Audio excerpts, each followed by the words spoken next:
This episode of the HR Leaders Podcast is brought to you by our friends at LegUp and their new employee benefits program, Talent Insurance. The first proactive employee benefit of its kind, Talent Insurance helps you build adaptable workforces through scalable, personalized professional coaching. In a world of massive workforce disruption, adaptability allows your people to effectively manage change, build resilience, and increase performance. Plus, HR leaders receive unrivaled people analytics for a 360 view of your organization like you've never seen before. Click the link in the description to learn more about Talent Insurance and receive a free copy of their latest report on the drivers, challenges, and impact of coaching in 2021. Leg Up, helping you build adaptable workforces through professional coaching.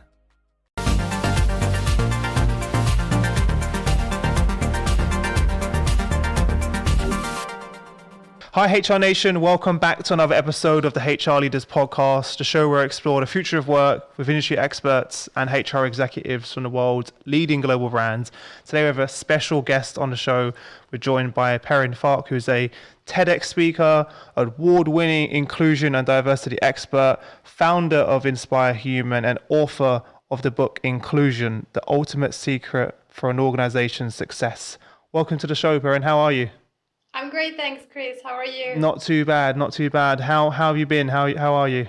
Yeah, good. It's been a busy few weeks, month, of course, for book publication, but just in general, I think I've been doing a lot of workshops, virtual workshops recently, which has been great. So I'm super thankful to have been able to keep busy despite the pandemic and COVID and remote work. It's been a busy few months. Yeah. Good to be busy, right? Yeah. It doesn't feel like that at a time, but you should be more worried if you're not busy. So exactly. It's a good thing. Before we get into the work that you do and the book and stuff like that, tell everyone a little bit more about yourself personally and kind of your journey to where we are now. Yes, I was born and bred in France, as you might hear from my accent. I'm a French citizen, and I studied law. I studied law in France. I was very interested in social justice and fairness, etc. And then I decided I was also interested equally in marketing. So I pursued a career in marketing. I started working in Italy initially for a few years because I was. Essentially, I followed my then boyfriend, now husband, who's Italian, in Italy, worked there in marketing. And then I moved to London, and I've been living in London for about 13 years. And I've been essentially working in technology as a marketing professional with technology and software here in London.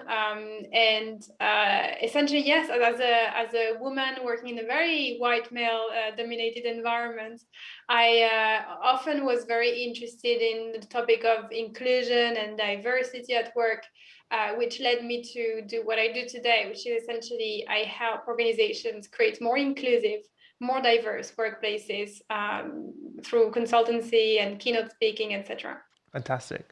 So would you say then, so your interest and passion for inclusion and diversity was based on your own career and the experience and what you experienced personally?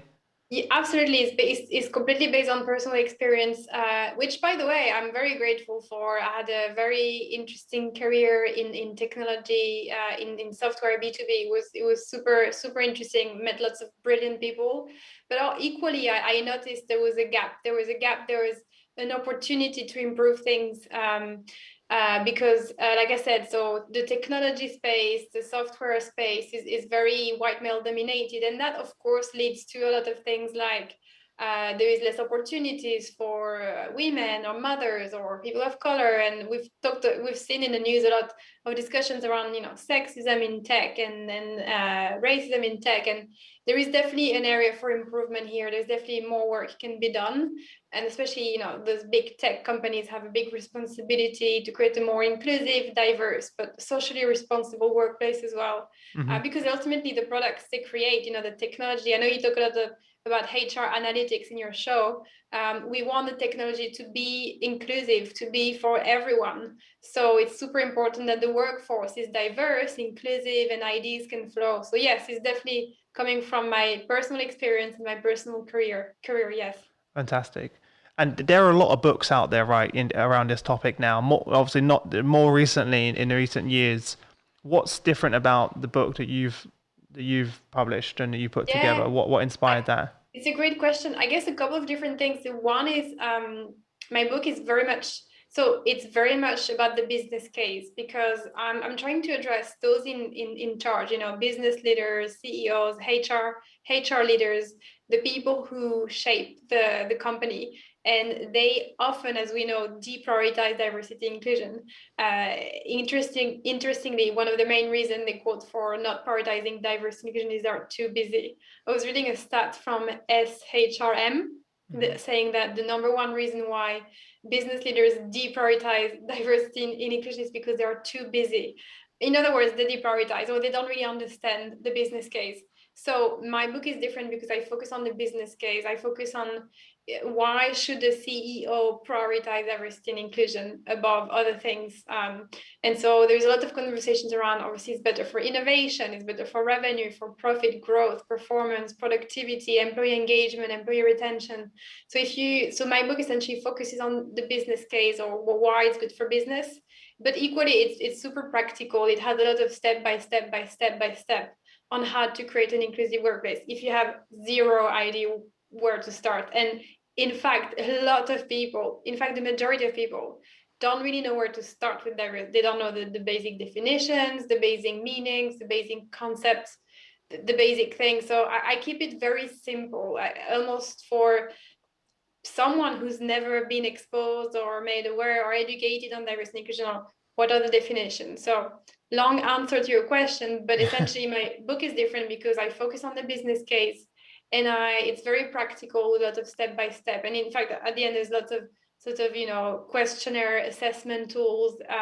So I try to make it as easy as possible for people to understand what this is all about and how to get started, essentially. Mm-hmm. Great. Well, I'm glad I asked that question. Interesting enough, those CEOs that say they're too busy, those areas that they're working on are directly impacted by diversity and inclusion, right? You talk about innovation and as an example, in that the work that you do, if you have an inclusive workforce, you're going to have more innovative products, which is then going to impact the bottom line. Exactly. And I think it's what it is. It's not bad intentions at all. I think what it is simply a lack of understanding and awareness. I think when business leaders hear diversity and inclusion, first of all, it sounds a little bit scary or a bit overwhelming, right?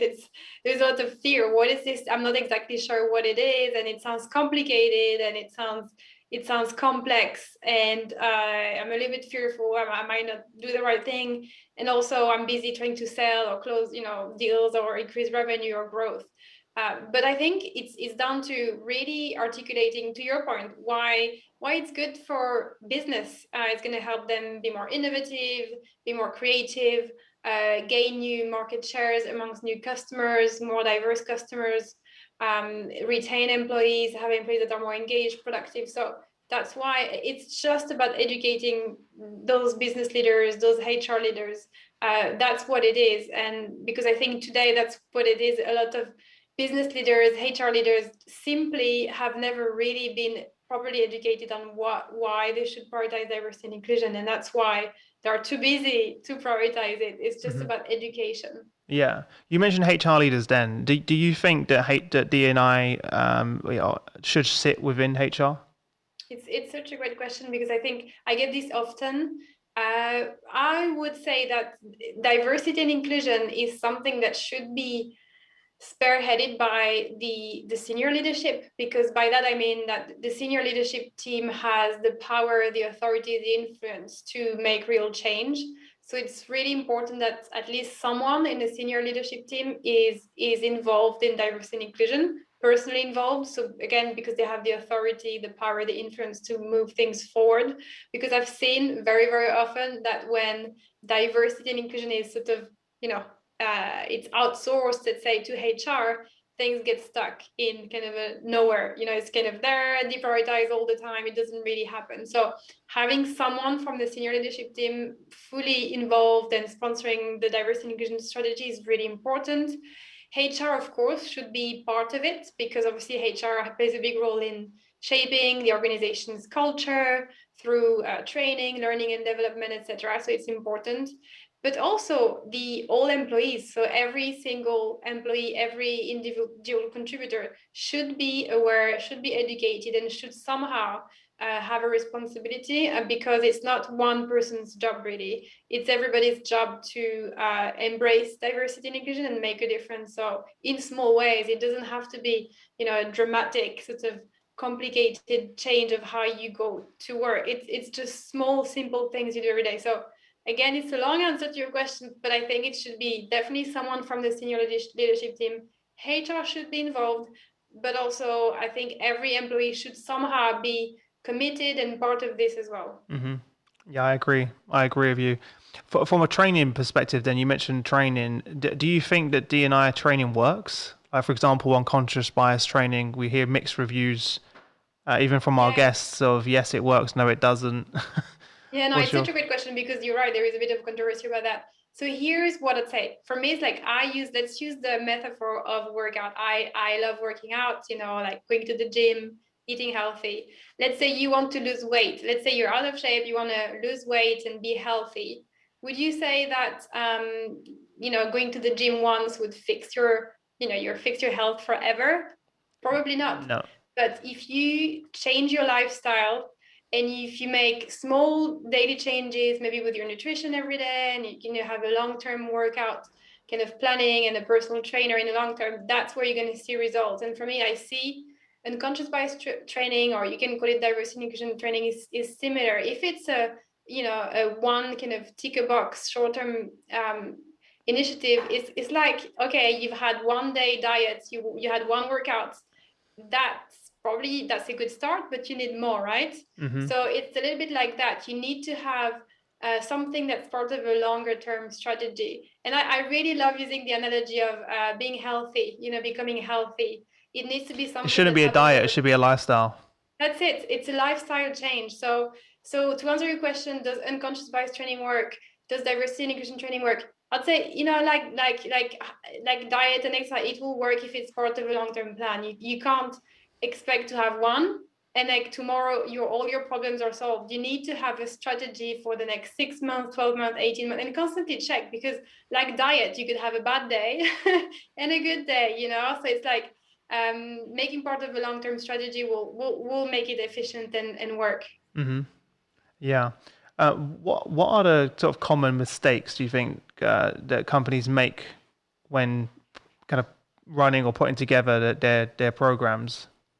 Yeah, it's a great question. There are quite a few, I guess. But if I had to list the top kind of most common one is, like I said earlier, not having senior leadership teams sponsorship or commitment is a big mistake, because you are gonna have a project somewhere that's gonna stay stuck. It's gonna be deprioritized all the time, and postpone, deprioritize, and just not go anywhere. So not having someone from the senior leadership team committed to it is a mistake. Another one is focusing on diverse hiring only, but not retention. So in other words, you say, we want to have, let's say today we only have 20% female workforce. We want to get to 50% female workforce.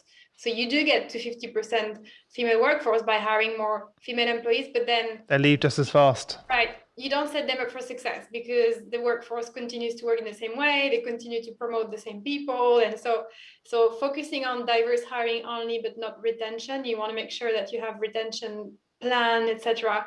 Those would be definitely in the top two mistakes to avoid with diversity and inclusion. Mm-hmm.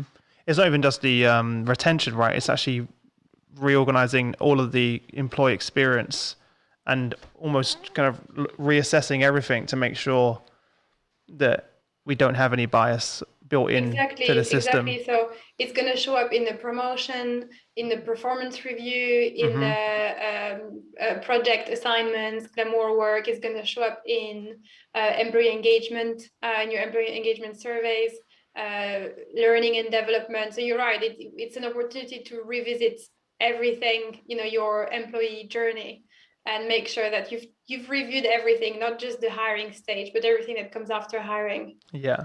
So for everyone listening now then, and what are some simple sort of practical steps that we can take to create a truly inclusive and more successful business and culture?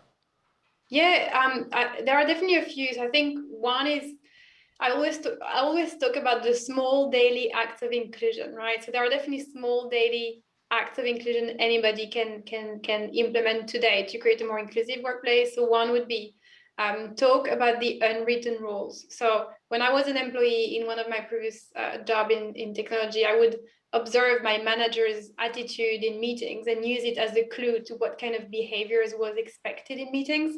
And it turns out that my manager would start a meeting without making eye contact, without good morning or how are you, just staring at the laptop and talking at me and no question.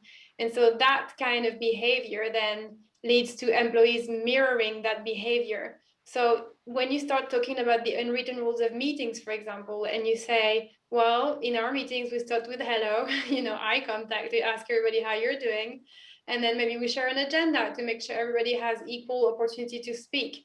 So talking about the unwritten rule, making them explicit, even things as simple as a meeting, what is expected of a meeting? Are we supposed to look at each other in the eye? Are we supposed to have an agenda? Are we supposed to give equal speaking time to everyone? That's one thing to look at, for example. Another area would be pay attention to the small stuff. So according to a recent study from Hive, women are more likely than men to do non-promotable tasks or tasks that are beneficial to the organization but do not result in a career advancement, like taking notes, rescheduling the next meeting, or collecting money for the baby shower coming up, all these things. And so when you pay attention to this kind of small stuff, or who speaks most in meetings, for example, you can make sure that you monitor, there is equal, there is fairness in office work, for example. That's another way to create an inclusive workplace. And then things like giving every employee a voice every single day. So there is another study by a psychologist, a Yale psychologist called Victoria Bresco. She found that male senators with more power spoke more on the Senate than female senators. And so in organizations, it's been noticed as well that male employees tend to speak more often. And so, things like hosting round robin in meetings to make sure you go around the table and you offer equal opportunity to speak, or monitor the dynamics in meetings, invite the introverts to speak, for example, or even having someone whose task is to really being the host of the meeting. Those are all things you can do to give all employees a voice every day. And then we talked about educating your leaders and holding them accountable every day. So making sure you have a series of unconscious bias awareness. You invite speakers and you celebrate International Women's Day or Pride Day, for example. Those are all things you can do to create a more inclusive workplace every day. Fantastic. I was going to ask you about the hybrid part of it, because obviously women in particular have been disproportionately impacted due to COVID. So I'd love to hear more of your thoughts on that. Yeah, and I think like everything, this shift to hybrid or remote work presents equal opportunities and challenges as always. So clearly the opportunity of hybrid work, remote work, it's a great opportunity for those more underrepresented employees to have access to the workforce. Think about working mothers who might have childcare duties. It's much easier for them to access working remotely when they have to do the drop off or the pick up at nursery or school morning or evening. Think about people who look after maybe a sick relative, people who are disabled, maybe physically disabled, who struggle, or even people who come from an kind of lower income family and they live really far from the city center and it's expensive and difficult for them to go to the city center. All those people suddenly have access to work thanks to remote work, which is great. So it makes the workplace more equal. At the same time, as slowly the offices are reopening and now companies are going through hybrid work, we might face the problem of a two-tier workforce where people who can afford to, so to say, are going to be more present in the office, and those who can afford less to will probably stay at home. That will make people, typically it's younger men who are going to go to the workforce. And typically it's mothers are going to be at home, or disabled people are going to stay at home. And the issue about the two-tier workforce is that those who are more visible in the workplace, because they're just more physically in the office, they might get promoted more, they might get more pay rises, they might get the glamour work or the stretch assignment, which might lead to an unintentional discrimination situation. And again, I'm not talking about intentional discrimination, it's more about the unintentional discrimination that might happen by default. So it's something to really watch out for, and especially HR professionals and business leaders should really watch out for that, because they don't want to end up in a situation where they're discriminating against people who have to work at home because they don't really have a choice. So it's about reviewing your policies, making sure that the way you promote people, for example, is not based on office presence or things like that. So again, it's a great opportunity, this remote work, hybrid work, but equally it could become a risk for discrimination if it's not proactively addressed. So it just needs to be addressed properly by HR professionals and business leaders. Mm-hmm. I think we're only going to start to see the effects in the next coming years, right? As this unfolds, we're not really seeing it now, but there is already concerns for even for friends and family members of mine and business colleagues who are now at home, who some of which are already starting to see that they're missing out on opportunities or being overlooked because they're at home and they can't Absolutely. be there. It's already happening. And the thing is, we know, as always, that COVID has pushed out a lot of women out of the workforce. A lot of women have been made redundant. A lot of mothers have been made redundant. A lot of non-white people have been made redundant because often they were typically in lower entry job positions. They're more likely to be made redundant than others. And so already the workforce became more homogeneous and less diverse due to COVID. And now that the offices are reopening, and even World Economic Forum found that the gender gap increased during COVID. So now is the time to press the reset button and build smarter this time around. Instead of just going back to the office, it's just building smarter. And like you said, a lot of people, let's say parents of young children, typically, you mentioned some of your friends and family, they might have to be at home because you know how difficult it is to do the morning drop off, the evening pick up at school, people who look after sick relatives, etc., carers, disabled individuals, etc. It's not that they're not going to the office because they're lazy, as I've seen some articles saying in the press. It's more that they have additional obstacles compared to others. So making sure we create a fair workplace, especially when it comes to promotion, is really key right now. When you work with companies and leaders, what are you hearing now from them as their biggest challenge? When they come to you, like, Perrine, I need some help. What are the biggest areas that they're struggling with? The biggest challenges is we don't know where to start. We don't know where to start with diversity. We know we want to do something, but we don't know where to start. Help us. Where should we start? What does success look like? Well, let's jump in. Let's jump into that then. Where do we start? Where do we start? I'd say, so it's a case by case. There is no one size fits all. It depends how much awareness they've had, etc., and what have they done. If they've literally done nothing at all, I always recommend that we start with an awareness approach for their leadership team. Very important. So we have a specific kind of workshop series. What does that look like? What are you doing within that workshop? So it would be a half-day workshop. We'll talk about the framework of a successful diversity and inclusion strategy, and also allyship, what positive allyship looks like, just so that all the senior leaders really understand the basics of what does diversity mean, what does inclusion mean. There's a common language, right? Amongst Concepts, and also we remove the fear, because one of the big feedback I get from those business leaders after the workshop is like, you've removed the fear. We had a lot of fear before. We had a lot of fear, and your workshops have removed the fear. Now we understand the concepts. We feel comfortable enough to have discussions between us, and we feel that we have the tools and the knowledge to transform the culture of the organization. So removing the fear, and it's really important. And then ideally, we want to do something similar at the employee level, so employee awareness. That could be a series of live webinars around specific topics that they feel is specifically needed. Could be around microaggressions, unconscious bias, inclusive language, inclusive meetings, more for the employees. And then having maybe kind of a plan to keep in touch over maybe 12 months or 18 months, so I can direct them in terms of the next steps, because there are so many more things that needs to be done, right? So creating employee resource groups, creating a diversity and inclusion committee, creating a calendar of cultural events to celebrate, and so on. So that's typically where we would start. Yeah, and these are all things that people can do. There isn't a huge amount of investment needed for those things that you mentioned.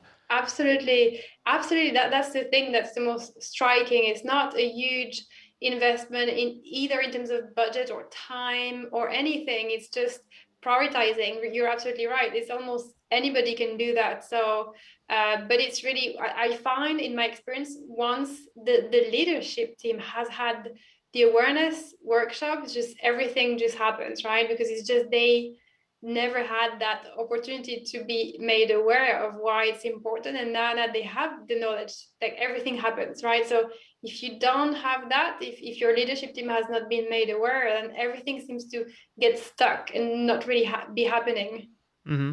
When you was doing your research for the book and you were having conversations, were there any big surprises?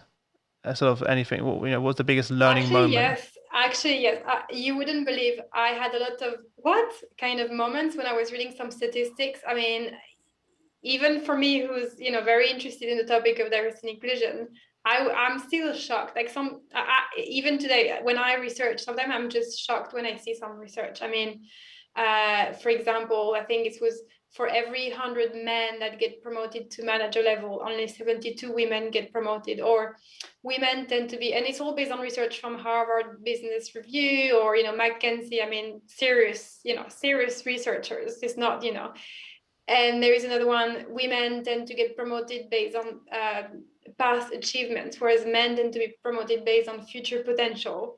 And it's like, wow. And it's, a lot of these stats are really shocking. And I think one of the reasons they're so shocking is because today we live in 2021, and most people, we believe that, there is no more sexism, there is no more racism. We like to think we live in we like to think we've come a long way, don't we? Right. We like to think this is 2021. I mean, what are you talking about?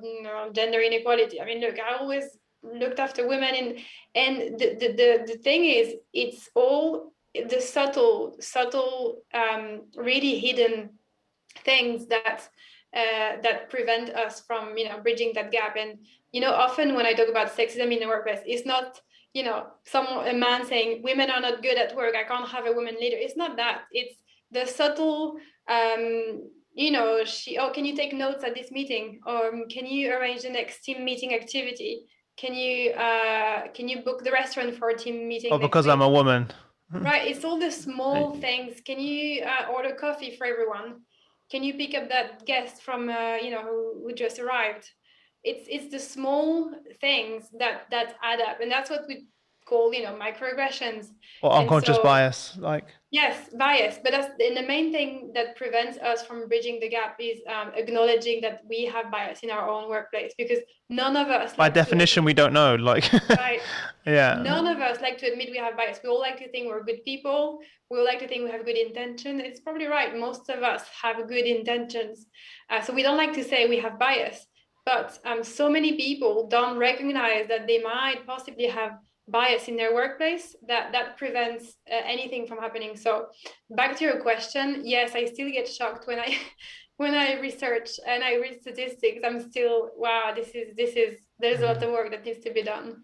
When did that moment come when you decided that I'm gonna quit my job and do this full time? I mean, again, it was a lot of small acts of exclusion, kind of, that added up one after the other, after the other, after the other. It was not a big aha moment. Mm-hmm. But I remember in particular one of my last job where I had flown to California, to Napa Valley. We had a big company kickoff event to celebrate, the success from the previous year. So everybody was excited to fly from London, from Paris, from Sydney to California, spend a couple of days together, celebrating the success. And I just arrived, and as I sat in my hotel room to check, my calendar and see where I was supposed to be next, I realized by accident that I had not been invited to a Women in Business lunch by my own boss.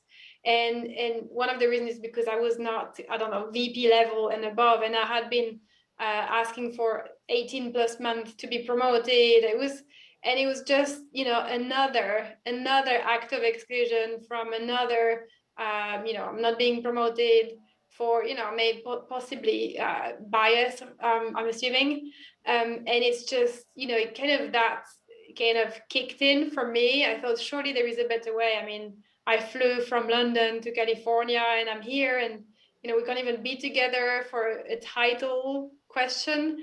And it's just a small thing, and it doesn't seem like much, but it's all those small things that add up. Yeah. Yeah. Yeah. What's your hope from people that read the book? I'm hoping to essentially democratize the concept of diversity and inclusion, so that everybody feels like they understand what it is, they understand the concept, they understand why it's important. What I don't want to do is that it's people think it's only for those who are educated, it's only for those who have studied, it's only for a small niche of HR professional. You've wrote it for everyone, anyone and everyone who wants to educate for themselves. Everyone to understand, also remove the fear out of diversity, because I want to remove the fear. I think there's a lot of fear around diversity inclusion, a lot of discomfort, a lot of not being sure if I'm going to do the right thing. So removing the fear, open up the discussion in a positive way. I'm a fan of including people in the conversation. I think white men are a great allies and champions, and we need more. I had amazing mentors, men who are amazing mentors in my careers, and I know bringing men into the discussion, white men into the discussion, I don't want anybody to feel excluded from that. Everybody should be part of the discussion and enjoy learning. So my hope is to bring everybody into the discussion in a positive way, constructive way, to build a more inclusive workplace and society. Amazing. Well, I appreciate you coming on the show, and super excited for you. Obviously, launching a book during this climate is never easy, but obviously, congratulations again. I'm super excited to read it myself as well. We only connected a few days ago, and here we are. So thank you for sharing your insights and knowledge. For everyone listening, where can they grab a copy of the book? Where's the best place for them to grab a copy? And also, where can they connect with you if they want to reach out to you personally? Yeah, great questions. Amazon is the best place to rent a book. So if you just go on Amazon.com and you search inclusion, you'll find the book. And where to connect with me on LinkedIn. Connect with me on LinkedIn is probably the best way. I'm there. But also from my side, thank you so much for having me. It was a pleasure being here today with you. I appreciate it. Without you, there is no show. So keep up the great work as well. For us, we're having an amazing guest, and we've covered a lot to digest. But if there was one parting piece of advice, what would that be? If you wanted to give that to everyone listening. I always say, I guess two things. I like to use the term "change starts with you." So really change starts with you. I think it's probably Eleanor Roosevelt who said, if you want to change something, start with you. And also I always use this quote, which is, when you invite everyone to your table, they will bring everything to the table. So I believe it's true in your personal life and at work. And so that's what I want to leave people with, is when you invite everyone to your table, they'll bring everything to the table. Amazing. Well, thanks again, Perrin, and I wish you all the best until we next catch up. Thank you, Chris.